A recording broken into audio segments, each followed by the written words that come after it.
नमस्कार, आप देख रहे हैं फाइनल पोस्ट पुरुषोत्तम के साथ।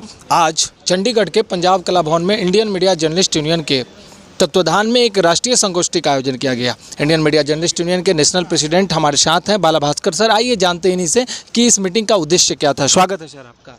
Good day. We are in Chandigarh, the planned city of India today. From 13-14 states, journalists have come and attended this meeting because the problems journalists are facing in India to discuss and to solve the problems. Some opinions we have to take from each other, from all state representatives and the delegates. Okay, thanks to Punjab unit of IMJU, here we got some inspiration from this Punjab atmosphere and ambience. We will definitely giving an end to the bossism of those three pillars within a year. We believe, I am confident that we will come back within 2-3 years and we will bring back the value to the journalism and journalists maybe within 5 years. That is our motto. That is what we discussed in this meeting today in Chandigarh. Thank you very much. हमारे साथ मौजूद है 6 राज्यों में छपने वाली अखबार सत्ता एक्सप्रेस के editor in chief Anurag Shukla sir Punjab कला भवन में ये भी मौजूद है। आइए जानते हैं इन्हीं से आज के इस खास कार्यक्रम के बारे में। स्वागत है सर आपका। धन्यवाद। आज जो कार्यक्रम पंजाब कला भवन में इंडियन मीडिया जर्नलिस्ट यूनियन के तत्वाधान में हुआ है, क्या कहेंगे उस पर आप? इंडियन मीडिया जर्नलिस्ट यूनियन हमारे 22 राज्यों में कार्य कर रही है, पत्रकारों के हित के लिए, पत्रकारों के न्याय के लिए, पत्रकारों के संघर्ष के लिए। और सबसे प्रमुख मुद्दा हमारा कई वर्षों से हमारे बिहार कोऑर्डिनेटर श्री ज्ञानेश जी लंबे समय से एक मामला उठा रहे हैं पत्रकारों के हितों के लिए। ये पिछले 5-6 वर्षों से लगातार सभी राज्यों में ज्ञानेश जी हमारे इस बात की मांग उठाते हैं अधिकारियों से, नेताओं से मिलके कि लोकतंत्र का चौथा स्तंभ मीडिया को कहा जाता है, लेकिन ऑन रिकॉर्ड कहीं पर भी नहीं है। तो आज भी इस मुद्दे को ही प्राथमिकता दी गई और हमारे राष्ट्रीय अध्यक्ष बाला भास्कर जी, हमारे कर्नाटक के साथी रवि शास्त्री जी, राजस्थान से हमारे जो है रोहतास सेन जी, नागपुर से हमारे विनोद मेश्राम जी, अन्य स्टेटों से भी हमारे साथियों ने इसी मामले को आज प्रमुखता से उठाया। और प्रयास यही रहेगा कि कल हमारी अगला कार्यक्रम शिमला में है, शिमला में भी इसी मामले को प्रमुखता से उठाया जाएगा और पत्रकारों के संघर्ष के लिए हमारा यूनियन हमेशा तत्पर रहेगा। पत्रकारों को भी संवैधानिक दर्जा मिले। हाँ, नहीं, ये तो प्रमुख है। जब सरकार कहती है, आम जनता कहती है, राजनेता कहते हैं कि लोकतंत्र के 4 स्तंभ हैं, तो चौथे स्तंभ को दर्जा तो कोई है नहीं, कहा जाता है, तो इसको मिलना ही चाहिए। जब 3 स्तंभों को है तो चौथे स्तंभ को क्यों नहीं है? उसको भी हक है। हक नहीं, पूरा हक है। या तो सरकार या जनता इस बात को कहना बंद कर दे कि लोकतंत्र के 3 स्तंभ है, चौथा स्तंभ है ही नहीं। सरकार कहना बंद कर दे ना इस चीज़ को। क्यों कहती है? अगर कहती है तो फिर चारों स्तंभों को समान रूप से देखा जाए, मतलब चारों को मान सम्मान मिले। जो 3 को मिलते हैं वो चौथे को भी मिलना चाहिए। नहीं, अगर 4 पाए हैं, एक पाया टूट जाएगा, उसको कुछ नहीं हो रहा है तो धीरे धीरे घुट ही रहा है, कट जाएगा। जब 3 पायों पे कैसे टिक पाएगा 4 पिलर बोला जाता है। 3 पिलर पूरी सुविधाएं ले रहे हैं। क्या विधायकों को सैलरी भी मिलती है, उसके बाद पेंशन मिलती है। उसमें कौन सी शैक्षिक योग्यता है? कोई नहीं ना। पत्रकारिता में तो मास कम्युनिकेशन है, डिग्री करके लोग शिक्षित व्यक्ति ही पत्रकार बनने जाते हैं। अब जो काम समाज के लिए राजनेता करते हैं वही काम समाज के लिए पत्रकार करता है, तो फिर चौथे स्तंभ क्यों नहीं मिल रहा? तो इसी हक की जो लड़ाई है वो शिमला में भी देखने को मिलेगी। बिल्कुल मिलेगी। और ये कई वर्षों से हमारे जो है बिहार के जो प्रदेश अध्यक्ष हैं ज्ञानेश जी, वो लगातार इसके लिए कर रहे हैं और उनके साथ हमारा पूरा यूनियन सभी राज्यों में यही मांग उठाई जा रही है और इसके लिए आंदोलन भी करना पड़ेगा दिल्ली में, तो हमारी यूनियन पीछे नहीं है। चलिए, बहुत बहुत धन्यवाद सर आपका।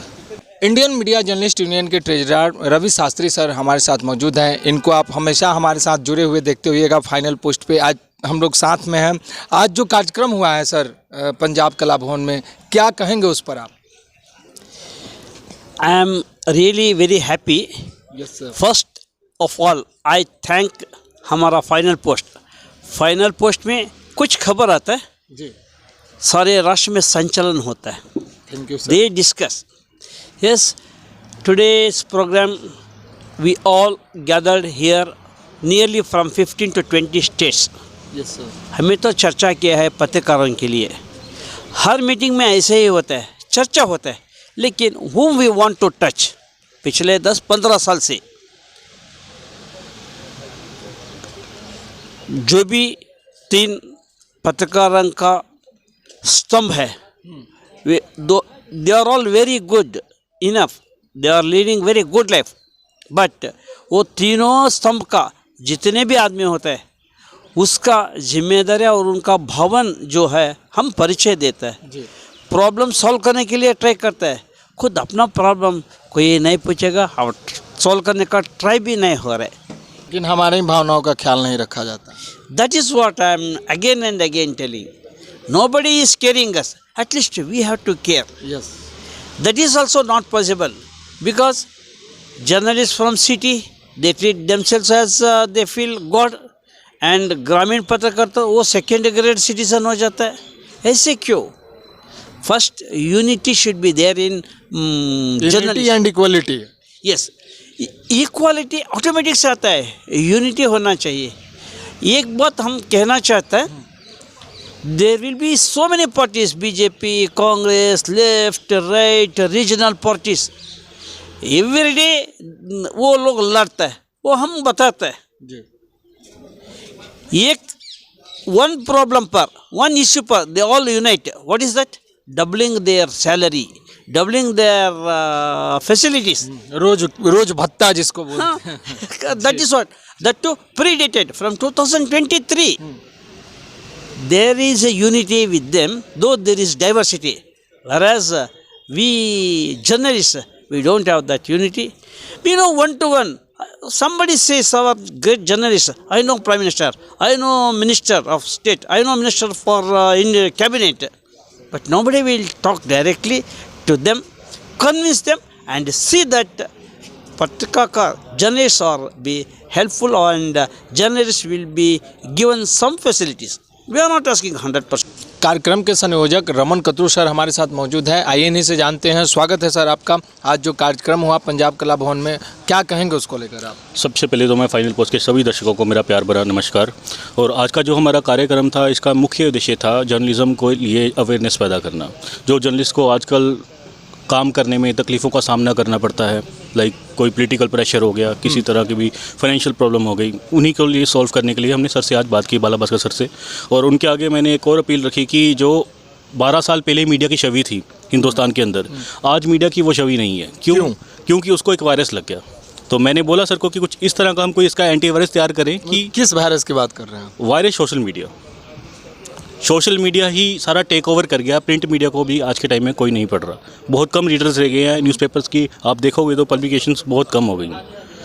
तो हम चाहते हैं कि पब्लिक को अवेयरनेस हो कि जो निदान हो सकता है इस वायरस का। जिस एंटीवायरस की बात आपने की, मैंने भी सुना, वो किस एंटीवायरस के बारे में आप सोच रहे हैं? ऐसा क्या कुछ किया जाए कि सारी चीज़ें ठीक हो जाए?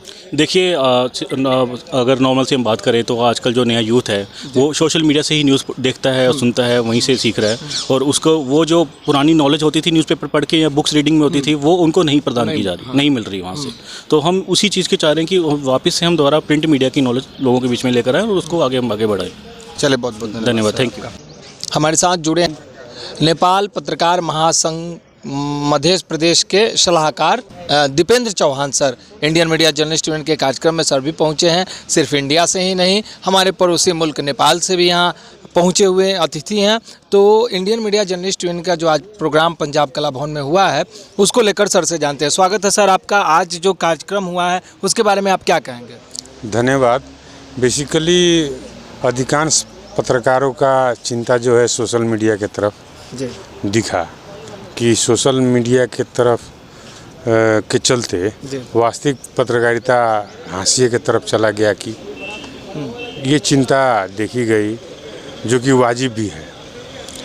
सोशल मीडिया के माध्यम से जो जिस किस्म से फरेब को बढ़ावा दिया जा रहा है, फेक न्यूज़ और ब्लॉगर के माध्यम से जो परोसा जा रहा है, उसको देख करके आम पब्लिक जो इसको पत्रकार के माध्यम से ही संप्रेषित बोल करके एक किस्म का जो मनसाय जो बना रहे हैं ना, तो उसके चलते कहीं ना कहीं पत्रकारों को कटघरा में खड़ा होना पड़ रहा है। इसके लिए समग्र पत्रकार लोग को चिंतित होना और डिफेंड करना अब जरूरी हो गया, जैसा लगता है मुझको। AKS मीडिया ग्रुप के क्राइम रिपोर्टर प्रहलाद सिंह आज इंडियन मीडिया जर्नलिस्ट यूनियन के कार्यक्रम में मौजूद हैं। आइए इन्हीं से जानते हैं कि आज का कार्यक्रम जो हुआ है उसके बारे में क्या सोचते हैं, इनकी अपनी क्या राय है। स्वागत है सर आपका। हाँ, थैंक यू सर। मैं Prahlad Singh, crime reporter AKS news media group में काम कर रहा हूँ। मोहाली, पंजाब, चंडीगढ़ दोनों सिटीज़ को मैं कवर करता हूँ। यहाँ से पंजाब की जो मीडिया की जो प्रेस की जो भूमिकाएं हैं, जो काम करने का ढंग है, उसमें जो हमारे जो कुछ जर्नलिज्म में जो छोटे छोटे प्रोग्राम जैसे प्राइवेट जो चैनल है उनको पूरी तरह से इग्नोर किया जाता है। अच्छा, ठीक है ना जी। जो बड़े प्रेस रिपोर्टर हैं, जो बड़ी कंपनियों से काम करते हैं, बड़ी मछलियाँ हैं उनको बड़ा प्रेफरेंस दी जाती है। हमें तो जो डिस्ट्रिक्ट जो पंजाब का जो डिस्ट्रिक्ट का जो मोहाली डिस्ट्रिक्ट है, बहुत बड़ा डिस्ट्रिक्ट है वो, उसमें प्रेस जो छोटे छोटे चैनल हैं जो काम करते हैं, जैसे कोई लोकल MLA के साथ काम कर लिया, उन्होंने बुला लिया, कोई प्रेस मुट गई। अभी एयरपोर्ट पे हम लोग गए थे, सिसोदिया जो पंजाब के बन के आए हैं, प्रधान बन के आए हैं, उनके प्रोग्राम में। तो बाकी जो बड़े चैनल हैं ना, उनको ही प्रेफरेंस दी जाती है, उनको ज़्यादा प्राथमिकता दी जाती है और छोटे चैनल को नहीं दी जाती है। उसके बाद एक और बात है, उसमें जो हमें जो मान्यता नहीं दी जाती है, मान्यता में एक्रेडिटेशन नहीं दी जाती डिस्ट्रिक्ट लेवल की तरफ। मैं 8 साल से इस चैनल में काम कर रहा हूँ, तो वो उसके लिए हम काफ़ी एफर्ट्स कर रहे हैं। मैंने MLA को बोला था, जो आप पार्टी के जो यहाँ पर अहदेदार हैं उनको भी बोला था मैंने, भाई जो छोटे चैनल है उनके लिए आप एक बनाओ, उनको भी फैसिलिटी मिलनी चाहिए। जैसे हम प्रेस क्लब के मेंबर हैं, वो प्रेस वाले अलग अलग अपना चैनल कंपनियों से आके उनको प्रेस बन जाते हैं। परंतु जो पंजाब में सरकार चल रही है वो काफ़ी हद तक पिछली सरकारों से अच्छी है। जो आम आदमी पार्टी की सरकार, यस, उनसे अच्छी है। मतलब आपको सहयोग, मीडिया को ये सरकार सहयोग करती है? हाँ, करती है। फिर भी उसके लिए हम उनको कुछ ना कुछ उनको एग्रीमेंट करते रहते हैं, आग्रह करते रहते हैं, अभी हमें कुछ दो या दो। उसमें हमें बुलाया भी जाता है, पर उसके बाद वो कुछ जो फैसिलिटी देनी होती है उसके लिए वो पीछे हट जाते हैं। अच्छा, इसलिए हम चाहते हैं कि जो मीडिया है पंजाब में, जो प्राइवेट चैनल हैं, छोटे चैनल हैं, उनको भी मान्यता दी जाए। हाँ, उनको मान्यता दी जाए, उनको क्रेडिटेशन दी जाए, उनको मान सम्मान, उनको कार्ड बना जाए, उनके जो कार्ड बने, उनको हेल्थ में जो जो फैसिलिटी मिलती है उनको उसको मिलनी चाहिए। सफ़र मिलना चाहिए, फ्री का सफ़र होना चाहिए। प्रेस को आज़ादी होनी चाहिए कि वो पंजाब में कहीं भी आ जा सकता हो। उसके लिए हम इसको डिमांड करते हैं, आपकी मीडियम की तरफ से हम इसको डिमांड करते हैं कि हमें वो फैसिलिटी दी जाए, जो आने जाने के लिए हमें वो उसका या खर्चा ना करना पड़े। क्योंकि मीडिया एक ऐसी चीज़ है जो लोगों के जो मसले हैं, जो लोगों के प्रॉब्लम है, उनको वो हाईलाइट करते हैं, इन्फॉर्म करती है, अवेयर करती है। यस। इसलिए हम चाहते हैं कि जो छोटे चैनल है उनको भी पंजाब सरकार मान्यता दे। चलिए, बहुत बहुत थैंक यू जी। तो छोटे चैनलों को भी मान्यता दी जाए, ऐसा सर का कहना था। बने रहिए आप हमारे साथ, देखते रहिए फाइनल पोस्ट। बहुत बहुत धन्यवाद।